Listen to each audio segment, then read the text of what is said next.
Game number 1 underway. 5 games in the series to rack up those points, rack up those KP, as well as the placement points to put yourself in position to call yourself the North American Online Tournament 6th champion. Excited to see how we're going to start this game off. If we're going to see early battles for Hobtic. I mean, we're seeing the flight path going from north to south on the west side of the map to start with, and we're going to be dropping in extremely soon, as you can see the players leaving the drops here.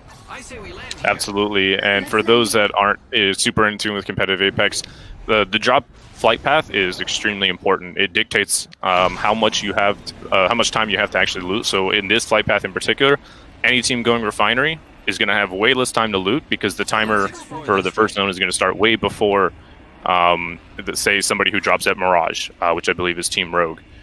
So this is going to be it's very important where the plane path goes, and it's always important to take that into account when rotating, because again, if there's a thermal circle, the teams at refinery they're going to have a tough time getting through the zone and getting the loot that they need to go.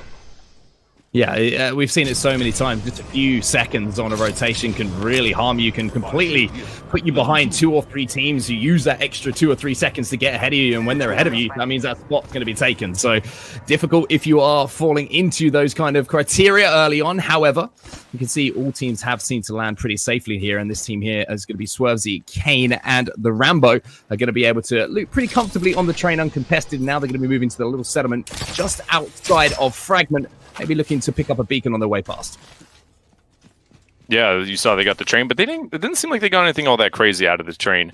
So they're just going to be hitting what a lot of pro players call No Name, that little compound east of Fragment East, where we're seeing TSM right now. So,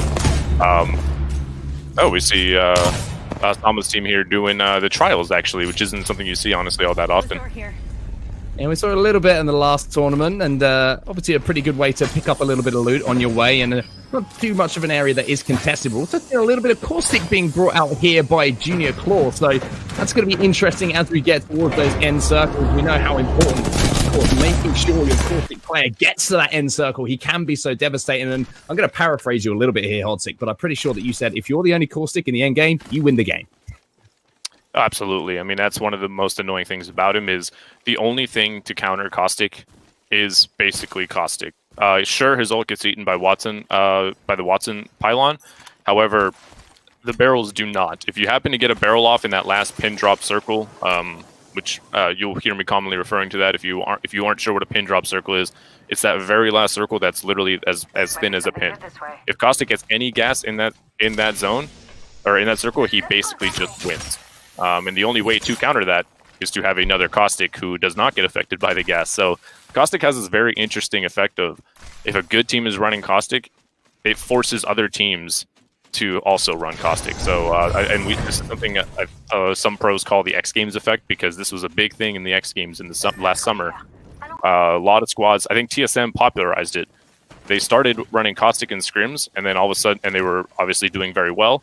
A lot of other teams started running Caustic, leading right up to the tournament that never did. And then X Games rolled around, and then everybody all of a sudden got too afraid, and then nobody ran it. It was very, very interesting. But if you see any of these teams doing really well with it, don't be surprised to see some of the teams maybe swapping to it.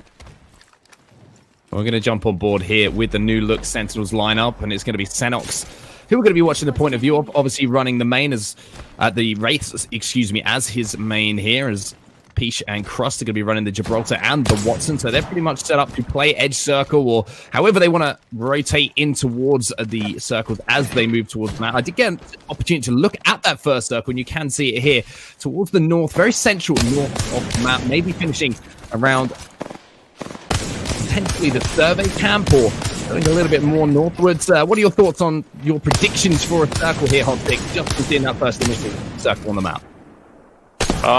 The world edge circles can always be so tricky. This one, to me, if I were reading it without the Pathfinder beacon, looks like it could be ending that little train station north of Capital City, or kind of in like the fields to the east of that. I've seen a lot of these circles also recently tend to pull towards Survey Camp.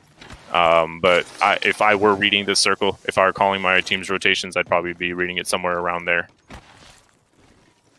And I think it's something that we should kind of discuss as we actually see Shiny being taken out long-range shot. And I'm looking at the kill feed, and we have lost our first team, but also Complexity are in a battle themselves. I saw a massive shot being landed to knock down a player, so Complexity already getting busy, but BCJ is going to be the last man alive here running the Watson. And that's not the way that you want to be starting a game. Number one, we talked about Complexity, and you called it the Complexity curse. I'm calling it the Complexity first game wonders that they pull off. Let's see if they can do that again as they're now patrolling the ridge here, looking over fragment around the epicenter. And having a rough game one really means that you put pressure on yourselves moving forward. Complexity, again, trying to have a repeat performance of that game number one that they've become known for. Absolutely. We've already seen a little bit of action in the kill feed. Team Liquid actually went out as the first team to TSM, I believe, pretty early on. And then we see the Complexity taking out 2 of the members from iShiny's squad. But I did note that one of the finishes on iShiny's squad was actually from Zeratricky's team. So there is another team in the area. Not sure if Complexity is looking for him, but I know they're holding this high ground because this high ground is extremely advantageous to hold. When you're playing a Gibraltar team, actually we see BCJ trying to snake the banners here. Let's see if he can actually pull it off. Sneaking banners. He's only going for iShiny. Would be certainly something they want to do at this point. There's going to be a few teams around at the moment, but it looks like with teams rotating in, just getting that res off as quickly as possible and hopefully being able to get somewhere near that loot that was dropped to at least give them a gun, at least give them a fighting chance. You can see a white armor there in that box as well, the loot box, which means that it's going to be the opportunity for them to at least have a little bit of armor. And he's also managed to get some Watson fences down in the bottom of this central tower in Epicenter. So that's going to give an escape plan, at least, hopefully. It looks like he knows that there's a team above, and poor old iShiny here drops out of the dropship, gets shot in the back about 300 times, but somehow manages to stay alive here with about 5 HP to his name. Just Wraith things. It almost seems like they never die. And then we see the team above actually committing a portal to try to get that finish on iShiny. Not a bad use of the portal to try to hopefully pick or get an easy kill point. As you see, the Wraith calls it off, says, "No can do. We got to go back to the battle station." And that's something that I think, in my opinion, we start to see more and more as, the weeks have gone past these online tournaments. It is a slightly different format from what we saw back in Poland, for example, where even if, you were in position and you were top the leaderboard, you had to win a game in order to secure that victory. But in the format that we play here, I think a few more teams are getting hungrier and are willing to be a bit more aggressive with those Wraith portals to try and pick off some third-party opportunities to put those KP on the board. No, absolutely. I mean, take a look at this. This is so the amount of action is typically always determined by the circle. Is the rotation hard to the circle? Is the circle have force a lot of close quarters? But a circle like this is very open. It has a lot of room for 20 teams to move. You already see a lot of players going down. Like I said, one squad already completely out. A couple players down. I think there's 2 separate players on 2 separate squads down. So a lot of early fighting here. I think teams really looking to come off to a hot start, but we'll see if they can actually manage to keep up. The big thing to be looking for here is that teams don't overcommit. For example, if Complexity here were to jump down and fight a team, they could risk losing their spot. So going to be really interested to see how much teams are playing for their next position rather than just going for a couple kills. We're going to see a very, very wide rotation here, taking some damage from the circle and trying to maybe just get into a position on the edge of circle to re-establish themselves. But with the pieces in hand, that's certainly going to help if a short-range battle does break out. But now we're going to see Sentinels once again involved in a fight, and it's actually going to be Pichu who's going to be taken out of the game here, so his banner will have to be collected. It looks like Stenox is going to try and escape this particular position they found themselves in and maybe just reset, rethink about how they want to attack their next rotation on the map here. But losing one player early on here for Sentinel, not the best of circumstances for them to find themselves in, as we see now Crush just sitting himself down, maybe trying to hold down this position and cover as much ground as possible, trying to keep anyone rotating in on them.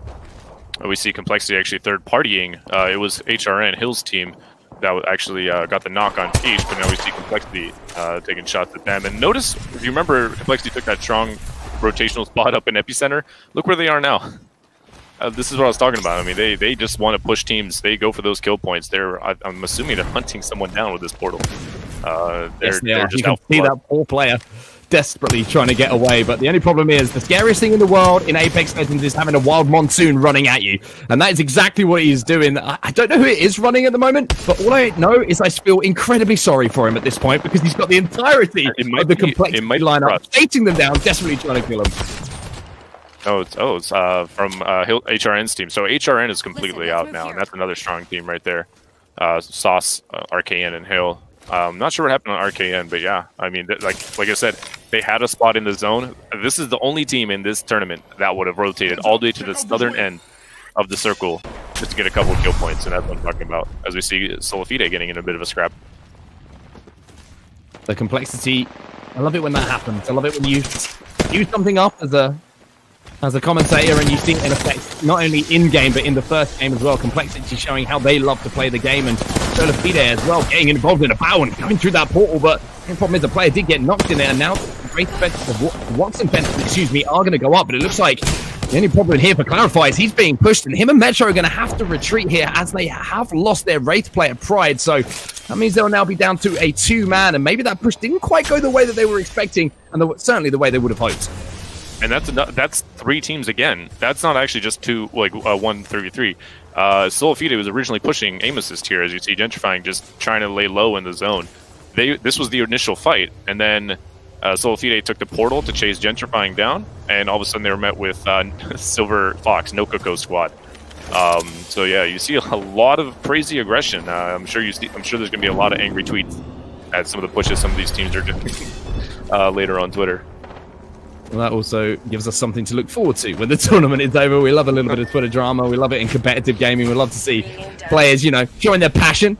But for Gentrifying now, it's just a matter of survival here and trying to sneak into some placement points. And he's going to have to perform damage, but it's not going to be sneaky enough. And he'll be taken down almost immediately. And now I'm looking at the kill feed again, and I'm seeing Reptar, this time with a drop for Complexity. So Complexity doing what they do best, and that's being aggressive, as Monsoon picks up a kill onto Peach as well in that kill feed. So Complexity kill points on the board for them, and 17 squads remaining as we're about to see our third circle. 2 minutes left on this one. Solifide moving towards Survey Cap, just setting up here, and they're going to be forced to play the edge of circle.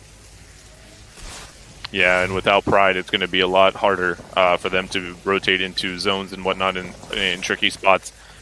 With just being a Watson and Gibraltar, that's absolutely zero mobility. You see they have to rotate uphill with like 3 teams around them. Shooting here is an interesting decision because now teams are going to know that they're here. Their rotation is going to look a little rough without a Wraith, so good luck to them. But Clarify's a smart player. I'm sure he'll be able to figure it out. This is sometimes getting these disadvantages and points on the board. It really can put a little bit of confidence in you if you can pull something off as a 2-man team, and let's say set yourself up for that next game by getting out of there with something to talk about and something to hold on to at least. But 303 here going to be set up in this building just to the west of Fragment, of course, by the train station. And although they don't have much armor to talk about, they pretty much don't have any armor to talk about as far as colors are concerned anyway, they do at least have a decent position for that potential end circle. So they're going to be waiting for teams to make mistakes, maybe rotate into them and try and take them down. Yeah, it does seem to be that circle that I was calling earlier, where it was the train station north of Capital. And whereas they have 3 whites, and that could be problematic. So if you're a team in the circle and you have 3 gray armors like that, the biggest and most important thing you do is that you try not to take, you continue to scalp, but you try not to take damage. Because the more, if a team puts shots on you and they identify all of your armors as gray, you are very likely to get sent to Bond and cleaned up very quickly. So for them, they just gotta lay low. Hope any team that pushes them gets third party. Joey Blackout here with aggressive plays. Yeah, we're seeing the shots come in here, and Joey Blackout with the Mastiff is trying to get the finish here because I think he realized that his teammates had fallen, and maybe a KP was the best kind of situation they could have got out of there with. Unfortunately, he doesn't manage to get that finish, and that team will get the comfortable wipe onto him. The R9 shots are going to scare off that player as well. So now you're going to see Mercy only just holding down that portal and just making sure that no one rotates in on them. But 16 squads remaining still. Not too many teams dropping at the moment. But as you said earlier, we are seeing some aggression here. We talk American sides looking to take fights and looking to put pressure onto everyone in the lobby. Yeah, I mean, it's a lot of fragments. You know, it's only 4 squads down, but a lot of fragmented teams. You see, like Solfide here. I'm not if Shiny's team is still alive. I saw Nicewig's team in that little fray just now by Epi. I'm not sure. The kill feed was a little confusing to make out. But yeah, that rough rotation I was telling you about. No Wraith, Pill. All you have is Gibraltar and Watson. I'd be surprised if they make half the bubble. Yeah, this is a difficult situation for them. I think they're going to have to hope that maybe a third party comes in and tries to help them out, but Metro's going to be taken down to about 10 HP as well. And now, I mean, Clarify, somehow they've managed to stay alive this long. And as you say, the third party did buy them a little bit of time, but are they going to use that time to their maximum? Are they going to be able to get the rotation underway and find their way towards that circle? Because they still are outside of it. As we do see the longbow shots, at least connecting to back that player down. Oh, it seems like they're out of meds too. You see Clarify, I think he's popping the only bat that Metro gave him. Clarify tossing a medkit to Metro. It doesn't seem like they have a lot of meds left. Not a lot of shoots in the tank. Garapa's team here kind of pinned down. I think this is a team that was third party and actually crossed some time. And now they're getting shot in the back. Sandwiched by both teams. They are absolutely the meat of this sandwich right now as they go down. Yeah, that's good. That caustic trap was bounced off a backboard straight into his face, unfortunately, and that is something that I would do on a basketball court, and that's unfortunately what happened to the caustic there. And now we're going to jump on board with Noble, and we're going to see them as the team that you picked out as certainly one to watch that could surprise a few teams in this lobby. You can see exactly why here as Noble picks up one kill there onto Zera, and that's going to be a KP on the board for them. And it looks like loot-wise, they're pretty comfortable at the moment here, Hodzik. Yeah, I mean, they got a gold. Their Wraith's got a kitted R9. I mean, a gold and 2 blues is considered pretty decent loot in an environment like this. Keep in mind, you aren't looting as much as you are in your ranked and your pub games. You know, what you got in what you're given in your particular point of interest that you land in, that's basically what you got until you start fighting. So, a gold and 2 blues is certainly nothing to scoff at. Now we're going to see the gold armor being picked up here as Mercy's just trying to do what he can and fill out that inventory before they make their push and their assault onto this circle. Another team here, like you mentioned, just down to 2 players in the game. 13 squads remaining, as I see in the kill feed as well. Imperial How for TSM, picking up a down there onto Zach. He was trying to rotate in as well and take that fight, but now we're going to see them forced into the ring here with around 30 seconds remaining, and that position is so difficult because there's going to be so many teams who are just scouting here, like we're seeing Noble White do here, trying to hold any of these teams out on edge of circles who are trying to rotate in late. Absolutely, and as you see, Noble's going to be trying to pinch this team and gatekeep them, but they have to worry themselves about getting pinched now because there's a lot of high ground they can get shot from in the back right here. So it's important that they clean this up really fast, get the armor swaps, and it seems like they're just cool. TSM sitting on like the best part in the zone right now. I was telling you, North Train Station. TSM looks like they got that RV down on lock, so we can see a potentially very, very strong finish to this first game from them. TSM looking good as far as positions are concerned. Like you mentioned, set up for that end circle and some beautiful scout shots there from Albalelli as well to back those players down, wasting all of their resources as they try and rotate in late to this circle as well. And the scout, such a devastating weapon for doing damage and just draining the resources of teams who are trying to push in. I'm just looking across the ammo though. He has not got too many shots to put in here. Only 12 in the chamber and around 50. And no surprise here to see How as well pushing in with Reps to finish off those kills, and they're going to retreat pretty quickly here. Reps is going to be left to do the looting duties because I was looking at the light ammo there for How, and no surprise, the memes will be out. How needs light ammo, ladies and gentlemen.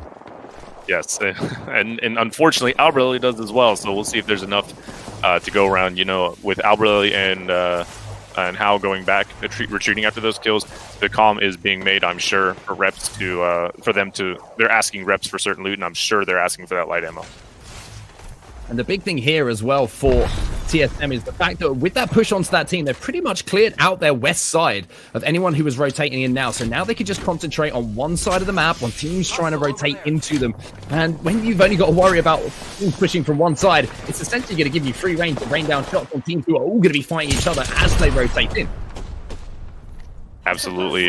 This is going to be a death rotate. I mean, it'll probably be left with like 3 squads left after this one. Not too much ground to play that TSM isn't already covering. One team that are their opportunity now to pick up a lot of kill points, though. Yeah, KP falling into the hands of TSM here. One team that was still in position, though, to maybe cause some trouble was Rogue, and we're seeing them fighting at the moment. You see Drops and Sweet both picking up downs in the kill feed, and it looks like TSM have got the call as well that Rogue might be close and possibly sniffing an opportunity to move in on that position that they are in. So you can see Albalelli now coming under fire, but managing to get back up to that high ground to lay down some damage for Howell and Reps to potentially finish off those kills as they rotate in. Yeah, so the big thing is, obviously, TSM has a very good spot in the circle.